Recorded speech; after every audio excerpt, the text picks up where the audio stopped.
दोस्तों कई सारी महिलाओं के बगलों में या आर्मपिट पर एक तरह की ग्रोथ का डेवलपमेंट होने लगता है जिसके लिए हम एक्सिलरी ब्रेस्ट कहते हैं। दोस्तों इस वीडियो में हम आपके लिए एक्सिलरी ब्रेस्ट के बारे में बता रहे हैं। यह क्यों हो जाता है, इसके क्या क्या कारण हैं, कैसे हम इसको ठीक कर पाएंगे, इसके अलावा क्या इसकी एक्सरसाइज है और इससे बचने के क्या क्या उपाय हैं। हमने अपने पिछले वीडियोस में भी एक्सिलरी ब्रेस्ट के बारे में जानकारी दी थी और कई तरह की दवाइयां और एक्सरसाइज के बारे में बताया था। इस वीडियो में हम एक्सिलरी ब्रेस्ट से संबंधित नई तरह की जानकारियां लेकर आए हैं। कई सारे लोगों के मन में एक्सिलरी ब्रेस्ट को कैंसर से जोड़ के भी देखा जाता है, तो हम आपको बताएंगे कि क्या यह कैंसर की शुरुआती स्टेज है। दोस्तों सारी जानकारी के लिए लगातार आप हमारे इस इंफॉर्मेटिव वीडियो से जुड़े रहें।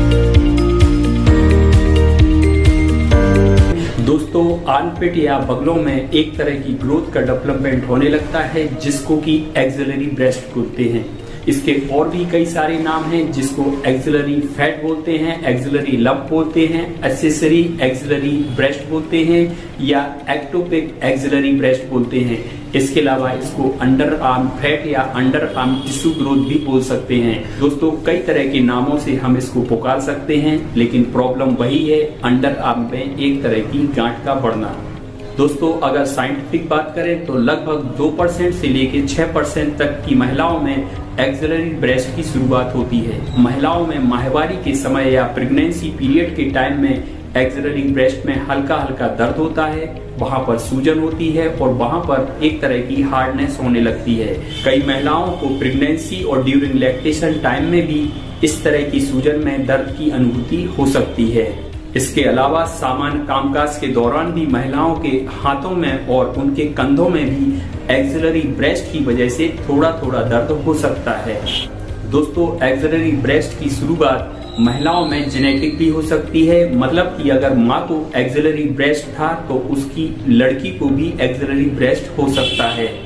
ऐसी स्थिति में एक्सिलरी ब्रेस्ट की शुरुआत इनको बचपन से ही हो जाती है और धीरे धीरे एक उम्र के बाद यह उभर कर एक कंप्लीट एक्सिलरी ब्रेस्ट का सिस्ट या गांठ जैसी स्ट्रक्चर दिखाई देने लगता है। जिन लोगों का शरीर में तेजी से वजन बढ़ता है उनमें भी कई बार एक्सिलरी ब्रेस्ट की शुरुआत हो जाती है। जिनके शरीर में ओवरवेट है या जिनके लिए ओवरवेट की टेंडेंसी है, ऐसे लोगों में एक्सिलरी ब्रेस्ट की शुरुआत हो जाती है।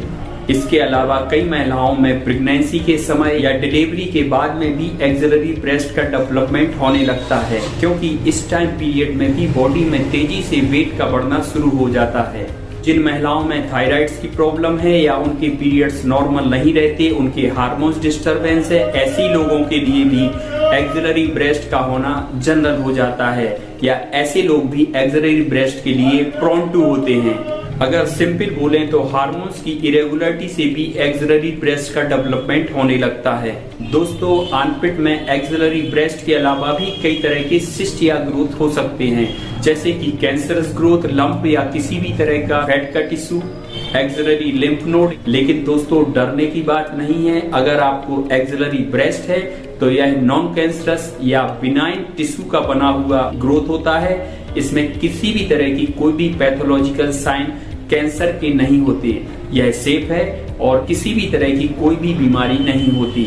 अगर किसी को एक्सिलरी ब्रेस्ट का डेवलपमेंट होता है तो उसको आर्म को नीचा करने पर एक हल्का सा गद्दी जैसा फीलिंग आता है, वहां पर एक तरह के टिश्यू का फंसा हुआ जैसा महसूस होता है। कोई बड़ा भारी दर्द या कोई भी बड़ी भारी शिकायत इसकी मौजूदगी में पेशेंट को महसूस नहीं होती। अगर हेल्थ पॉइंट ऑफ व्यू से देखें तो यह कोई भी जानलेवा बीमारी नहीं है, लेकिन अगर कॉस्मेटिक पॉइंट ऑफ व्यू से देखें तो एक्सिलरी ब्रेस्ट देखने में भद्दा लगता है। इस वजह से कई सारे लोग डॉक्टर्स की सलाह लेते हैं। दोस्तों अगर शुरुआत में ही इस तरह की कोई भी ग्रोथ अंडर आर्म्स आप महसूस करें तो तुरंत ही उसके लिए मैनेज करें। आप अपनी प्रॉपर फिटेड ब्रा का यूज करें और अपने बॉडी वेट को कंट्रोल करें। अगर कोई हार्मोनल प्रॉब्लम है तो उसको भी सॉर्ट आउट करें। जल्दी से जल्दी डॉक्टर्स को कंसल्ट करें, जिससे आपकी ग्रोथ लिमिटेड होगी या शुरुआत में ही घरेलू मैनेजमेंट से ही ठीक होने लगेगी। लेकिन दोस्तों अगर इसकी साइज लगातार बढ़ चुकी है या कई मामलों में आफ्टर डिलीवरी या लैक्टेशन पीरियड के बाद आपके लिए इस तरह की प्रॉब्लम हो रही है या ड्यूरिंग प्रेगनेंसी आपके लिए एक्सिलरी ब्रेस्ट का ग्रोथ होने लगा है तो ऐसी स्थिति में आप तुरंत ही डॉक्टर को कंसल्ट करें, वह आपके लिए इस तरह की प्रॉब्लम्स को ठीक कर लेंगे। अगर यह प्रॉब्लम अत्यधिक रूप में बढ़ चुकी है तो कई बार डॉक्टर सर्जरी की भी सलाह देते हैं, लेकिन दोस्तों होम्योपैथी में ऐसी कई सारी दवाइयां हैं जो हम आपको आगे वीडियोस में बताएंगे, जिनके द्वारा आप अपनी अंडर आर्म्स की ग्रोथ को कंट्रोल कर पाएंगे। दोस्तों वीडियो के अंत तक जरूर जुड़ें और इस वीडियो को पूरा देखें। अगर एक्सिलर ब्रेस्ट को घरेलू रूप से ठीक करने की बात करें तो इसके लिए डाइट को करेक्ट करें, अपनी दिनचर्या को मैनेज करें और वॉक है, मैनेजमेंट है और कुछ पर्टिकुलर एक्सरसाइज हैं जिनको हमने अपने पिछले वीडियोस में बताया है, उनका अगर नियमित रूप से प्रयोग करें तो एक्सिलरी ब्रेस्ट घरेलू रूप से भी ठीक हो सकती है। अगर एक्सिलरी ब्रेस्ट का एनलार्जमेंट हैवी हो गया है, वहां पर काफी बड़ा एक सिस्ट जैसी ग्रोथ दिखाई देने लगी है, ऐसी स्थिति में सर्जरी और लिपोसेक्शन आदि के बारे में डॉक्टर्स एडवाइस करते हैं। दोस्तों एक्सिलरी ब्रेस्ट का साइज कितना भी बड़ा क्यों ना हो, होम्योपैथिक दवाइयों से धीरे धीरे यह डिसॉल्व हो सकता है। इसके लिए आपको लगातार नियमित रूप से होम्योपैथिक दवाइयों का सेवन करना पड़ेगा, जिसको आप एक डॉक्टर्स के द्वारा ही कंसल्ट करके लें।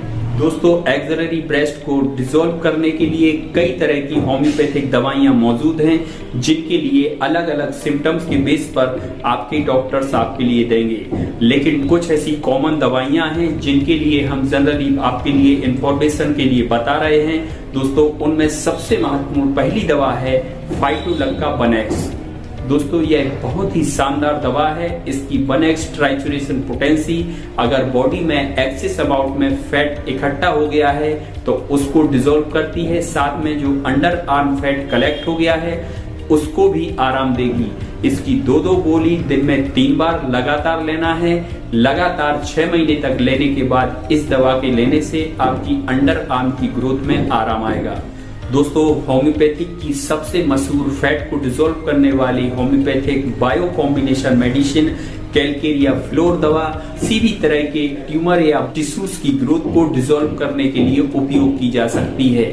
एक्सिलरी ब्रेस्ट के लिए भी हम कैलकेरिया फ्लोर 30X 4 गोली दिन में 3 बार लगातार 6 महीने तक लेने पर आराम मिल सकता है। दोस्तों तीसरी महत्वपूर्ण दवा है कोनियम मैग।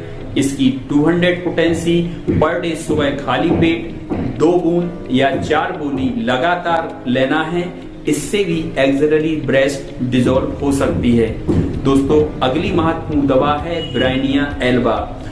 अगर लगातार ब्रेस्ट में वर्क के साथ काम करने के दौरान अगर दर्द हो रहा है या आर्म में दर्द हो रहा है, शोल्डर में पेन हो रहा है, तो ऐसी स्थिति में ब्राइनिया एल्बा 1M बहुत ही अच्छी दवा है। इसकी भी 2 बूंद दिन में 2 बार लेना है और लगातार इसको लेना है।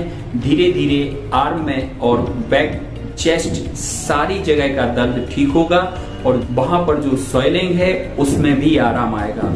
चर्बी है वह भी धीरे धीरे डिसॉल्व हो जाएगी। दोस्तों अगर हेरिडेटरी रूप से एक्सिलरी ब्रेस्ट का एनलार्जमेंट है, लगातार पेशेंट को ओवरवेट है, वहां पर फैटीनेस है और ऐसे लोगों के लिए लगातार चर्बी बढ़ने की टेंडेंसी है, तो इनके लिए कैलकेरिया कार्ब 30 दिन में 3 बार 2-2 बूंद या गोलियों में 5-5 गोली 3 बार लगातार लेने पर एक्सिलरी ब्रेस्ट के टिश्यू के डिसॉल्व होने में मदद मिल सकती है। दोस्तों इन सब दवाइयों के अलावा भी कई सारी कंपनियां भी अपने अपने पेटेंट के लिए बनाए हुए हैं, जो कि बॉडी में किसी भी तरह के फैट ट्यूमर को डिसॉल्व करने के लिए उपयोग की जा सकती है। लेकिन दोस्तों इन दवाइयों का प्रयोग करने के पहले आप एक डॉक्टर से कंसल्ट जरूर करें। अगर आप मुझसे कंसल्ट करना चाह रहे हैं तो मेरे फ्लैश हो रहे नंबर के द्वारा अपॉइंटमेंट के बाद आप मुझसे भी कंसल्ट कर सकते हैं। लगातार दवाइयों के उपयोग से, एक्सरसाइज से और डाइट वेट मैनेजमेंट से एक्सिलरी ब्रेस्ट की स्वेलिंग और ग्रोथ में आराम आ जाएगा, यह डिसॉल्व हो जाएगी।